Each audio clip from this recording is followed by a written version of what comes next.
अस्सलाम वालेकुम, मेरा नाम है राशिद फ़हीम और आज की वीडियो में हम दो चीज़ें सीखेंगे। एक तो टाइप कास्टिंग है और एक कमेंट्स मैं आपको थोड़ा सा बता दूं। कमेंट्स क्या होता है? आपने कोई कोड लिखा system dot out dot print L, ठीक है। इसमें कमेंट्स लेसन प्रैक्टिस कुछ भी लिख देते हैं, ठीक है। कोई भी आपने कोड लिखा है ना, और आप चाहते हैं कि इसके ऊपर मैं कोई नोट्स डाल दूँ, कोई ऐसी चीज़ मतलब जिससे पता चले ये नीचे क्या काम हो रहा है। यहाँ पे आपने वो लिखना डबल स्लैश, फॉरवर्ड स्लैश को 2 दफ़ा, डबल स्लैश जो शिफ्ट के साथ है। यहाँ पे आपने कोई भी लिख देना, this is for printing A message, ठीक है। अब यहाँ पे फ़र्ज़ करें आपने एक यूज़र से इनपुट लेना चाह रहे हैं स्कैनर क्लास से, या कुछ भी करना चाह रहे हैं। यहाँ पे इंपोर्ट की स्टेटमेंट ऊपर पहले से आई हुई है। यहाँ पे आप लिखते हैं int i is equal to input dot next int, ठीक है। अब आपको पता है ये लैन यूज़र से इनपुट ले रही है। इससे पहले आप लिख देते हैं system dot out dot print L please inter A number, ठीक है। अब ये आपकी दो लाइनें जो है ना, ये इनपुट ले रहे हैं। यहाँ इसके ऊपर आप डबल स्लैश डाल के कमेंट लिख देते हैं टेकिंग यूज़र इनपुट, ठीक है। इसी तरह अगर आप यहाँ पे कोई फॉर लूप लगाते हैं तो उसके ऊपर आप लिख सकते हैं लूप टू गेट वैल्यू, या लूप टू प्रिंट वैल्यू, ऐसे, ठीक है। मतलब कोई भी आपने कोड लिखा ना, उसके ऊपर आप एज अ नोट्स आप यहाँ पर डबल स्लैश डाल के जो मर्ज़ी लिख दें, वो आपका कोड का हिस्सा नहीं बनेगा। मतलब ये चीज़ अगर आप वैसे लिख देते हैं, ये देखें डबल स्लैश हटा दिया आपने, तो ये तो कोई चीज़ उसको समझ नहीं आ रही है जावा को, तो ये तो जावा को समझ नहीं आ रही है लूप क्या है, टू क्या है, प्रिंट क्या है, वैल्यूज़ क्या है, ठीक है। ये कोई ना कोई फंक्शन है ना ये कोई वेरिएबल है, ठीक है।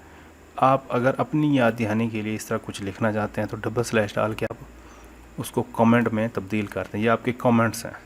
ये इसलिए होते हैं कि आप जो कुछ लिखें आपको कल परसों या कुछ दिनों बाद देखना पड़े कोड, तो आपको हो सकता है कोड ज़्यादा हो, समझ ना आ रही हो, पास को अपना कोड भी समझ नहीं आता, तो ये याद दहानी के लिए होते हैं। या इसका ये भी फ़ायदा होता है कि आप किसी और दोस्त को कोई कोड वगैरह देते हैं, ठीक है, तो ऊपर ये जो लिखा होता है इससे पता चलता है कि ये यहाँ पे क्या काम हो रहा है, ये वाला कोड क्या कर रहा है। अब ये कमेंट दो तरह के होते हैं। सिंगल लाइन कमेंट आप डबल स्लैश से लिखेंगे, ठीक है, नीचे आपने कोई और लाइन कमेंट के लिखने हैं, फिर दोबारा डबल स्लैश लगा लेंगे, लूप टू गेट वैल्यूज़, कुछ भी। दूसरा तरीका ये है कि आप यहाँ पे सिंगल स्लैश डालें और स्टार डालें। अब यहाँ से ये देखें, सिंगल स्लैश और स्टार जब आप डालेंगे ना यहाँ पे, तो यहाँ से लेके आगे तक, एंड तक ये सारा कमेंट बन जाएगा। अब क्योंकि ये यहाँ से नीचे सारा कमेंट बन रहा है तो ये ब्रैकेट उसको नज़र नहीं आ रही, ठीक है। अब यहाँ से लेके हम यहाँ तक इसको कमेंट में रखना चाहते हैं, मतलब 3-4 लाइनें या 2 लाइनें या 5 लाइनें आप अगर रखना चाहते हैं, पूरा मतलब पैराग्राफ कमेंट में रखना चाहते हैं, तो यहाँ पे आप इसको क्लोज़ करें कमेंट को, पहले स्टार डालें फिर स्लैश, ठीक है। अब देखें ये आपकी यहाँ से लेके स्लैश स्टार से लेके स्टार स्लैश तक ये आपका कमेंट है। जितनी लाइनें इसमें आप ऐड करना चाहें आप ऐड कर सकते हैं। दिस इज़ माय कमेंट,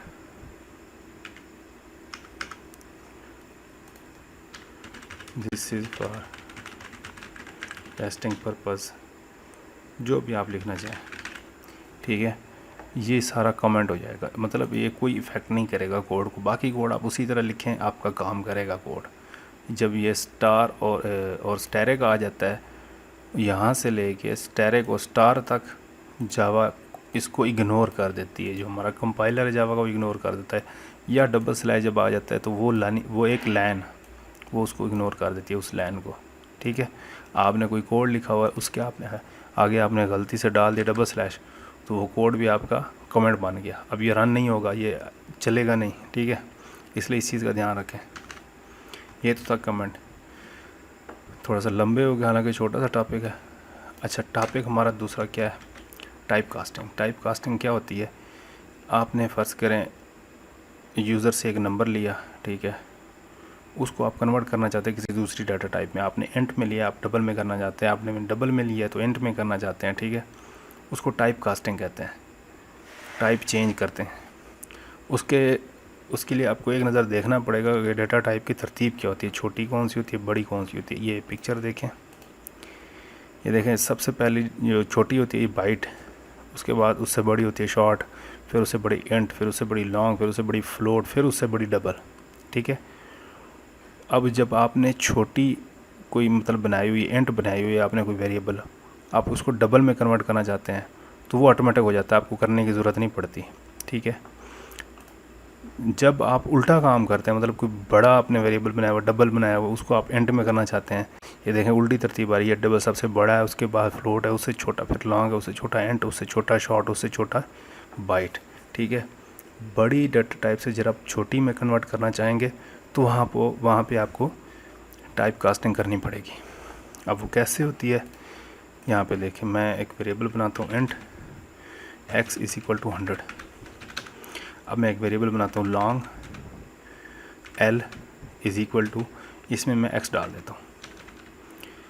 अब क्या होगा, इंट छोटी डाटा टाइप है, ये देख रहे हैं ना, इंट छोटी है, लॉन्ग उससे बड़ी है। आपने इंट का वेरिएबल बनाया, उसमें वैल्यू दी 100। अब ये 100 तो लॉन्ग में भी आ सकता है ना, कि इसमें तो इससे भी बड़ी वैल्यू आ सकती है, ठीक है। समझिए ये इंट अगर कार है, इसमें आप एक डब्बा सा रख रहे हैं, तो लॉन्ग ये तो एक ट्रक है, इसमें तो वो डब्बा ईजिली आ जाएगा। वो छोटा डब्बा जो कार में आ सकता है वो तो ट्रक में भी आ सकता है ना, ठीक है। तो छोटी डाटा टाइप को आप जब बड़ी में लेके जाएंगे तो आपको कन्वर्ट नहीं करना पड़ता। आपने वेरिएबल बनाया बड़ी डाटा टाइप लॉन्ग का, उसमें x डाल दिया, ठीक है। तो अब आप इसको प्रिंट कराएं, system.out.println लॉन्ग को प्रिंट कर देते हैं। लॉन्ग में भी 100 आएगा, x में भी 100 था, ठीक है। यहाँ पे आपको कोई कन्वर्जन करने की ज़रूरत नहीं पड़ी, ये ऑटोमेटिक होगी। क्यों? क्योंकि छोटी डाटा टाइप से बड़ी में जा रहा है। अब जब काम उल्टा हो, यहाँ पे आपने बनाया हुआ long l is equal to 100,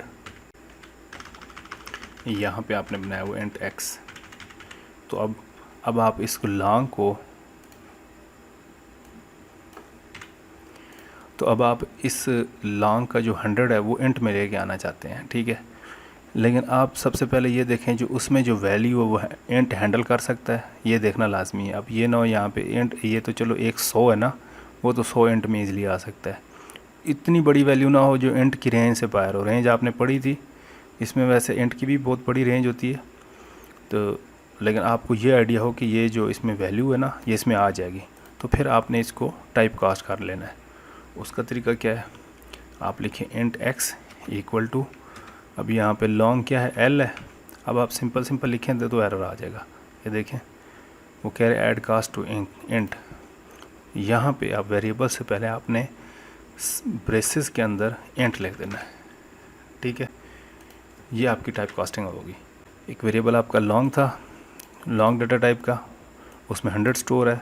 आपको आइडिया है कि इसमें 100 स्टोर है, ये तो इंट में भी आ सकता है। अब आप उसको प्रिंट करना चाहते हैं इंट के तौर पे, तो आपने पहले उसको इंट में लेके आए।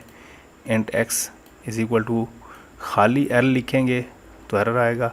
उससे पहले आपने ब्रेसेस में इंट लिख दिया कि इस l को इंट बना के इसमें स्टोर करो, ठीक है। यह आपकी टाइप कास्टिंग होगी। यहाँ पे x की वैल्यू प्रिंट करें तो 100 होगी, 100 शो होगी, ठीक है।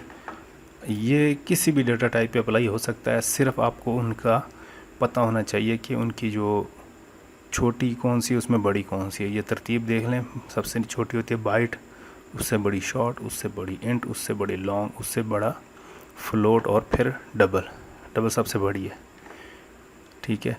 और जब छोटी सी डाटा टाइप को, छोटी डाटा टाइप के वेरिएबल की वैल्यू आप किसी बड़ी डाटा टाइप के वेरिएबल की वैल्यू में डालते हैं, ठीक है, या किसी बड़े डाटा टाइप के वेरिएबल में डालते हैं, तो वहाँ पे आपको कन्वर्जन नहीं करनी पड़ती, ये ऑटोमेटिक कन्वर्जन होते हैं नीचे। इसको वाइडनिंग भी कहते हैं कि छोटे को आप बड़े में डाल रहे हैं, कार की चीज़ को आप ट्रक में डाल रहे हैं, वहाँ पे आपको कोई परेशानी नहीं होगी, वो ऑटोमेटिक कन्वर्जन हो जाती है वहाँ पे। जो आप कन्वर्जन करते हैं वो है बड़ी डेटा टाइप से, जब वैल्यू छोटे में डालनी हो। बड़ी क्या है, डबल है, उससे छोटी फ्लोट है, उससे छोटी लॉन्ग है, उससे छोटी एंट है, उससे छोटी शॉर्ट, फिर उससे छोटी वाइड। उसको नैरोइंग कहते हैं कि छोटी में डालना, ठीक है। ये इसके लिए आपको पता होना चाहिए कि ये वैल्यू इसमें आ जाएगी। इसको एक्सप्लिसिट कन्वर्जन भी कहते हैं, ठीक है। ये टाइप कास्टिंग है, कोई इतना मुश्किल नहीं है। ये आगे आपको यूज़ करनी पड़ेगी तो आप इजीली कर सकते हैं। सिर्फ आपने जिस डेटा टाइप में कन्वर्ट करनी है ना, अब यहाँ पे एंट में कन्वर्ट करनी थी, तो इस वैल्यू से पहले मैंने एंट लिख दिया ब्रेसेस के अंदर। अगर आप इसको फ्लोट में करना चाहते हैं तो फ्लोट लिख दें। वैसे फ्लोट की ज़रूरत नहीं पड़ती यहाँ पे, क्योंकि फ्लोट जो है ना वो लॉन्ग से बड़ा ही होता है, ठीक है ना। ये लॉन्ग से बड़ा ही होता है फ्लोट। ये होती है टाइप कास्टिंग। समझना ये हो तो आप नीचे कमेंट करके बता सकते हैं। और वीडियो अच्छी लगी है तो शेयर करें। फ़िलहाल इस वीडियो में इतना ही, मिलते हैं अगली वीडियो में। अल्लाह हाफ़िज़।